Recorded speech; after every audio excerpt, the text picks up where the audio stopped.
दिलवा बाचो रहिले recording by talent music Suresh Raja तोहार छोटकी म्यूजिक बाय विवेक विजय। फौजी जाता तू नहीं घरवा हमरे बतिया के भूलिया न घरवा हमरे बतिया के भूलिया न घरवा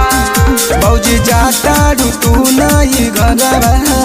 हमरे बतिया के भूलिया न घरवा अरे सच सच बतिया बतैया हो सुना भौजी तोहार छोटकी बहिन दिलवा बाच रहिले हो सुना भौजी तोहार छोटकी बहिन दिलवा बाच रहिले हो दिलवा बाचो रहिले दिलवा बाचो रहिले सुना भौजी तोहार छोटकी तोहार छोटकी म्यूजिक बाय विवेक विजय।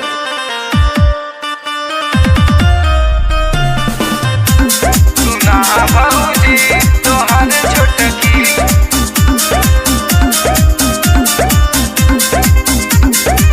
हाथ जोड़ा तानी भौजी तुहर समनवा रात दिन देखा तानी उनके सपनवा रात दिन देखा तानी उनके सपना हाथ जोड़ा तानी भौजी रउरे समनवा रात दिन देखा तानी उनके सपनवा मोरा दिलवा के असर पुरैया हो सुना भौजी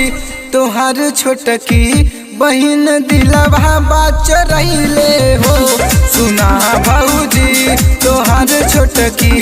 बहिन दिलवा बाच रहिले हो दिलवा बाचो रहिले दिलवा बाचो रहिले म्यूजिक बाय विवेक विजय। अरे बिंद खेला जइए भौजी तोहरा घरवा वो नहीं के हाथे दिलवैया नंबरवा वो नहीं के हाथे दिलवैया नंबरवा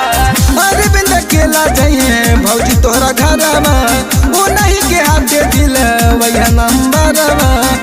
रोहित सोनू संगे सदिया करैया हो सुना भौजी तोहार छोटकी बहिन दिलवा बाच रहिले हो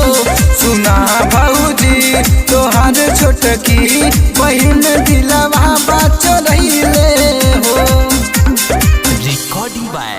टैलेंट म्यूजिक सुरेश राजा।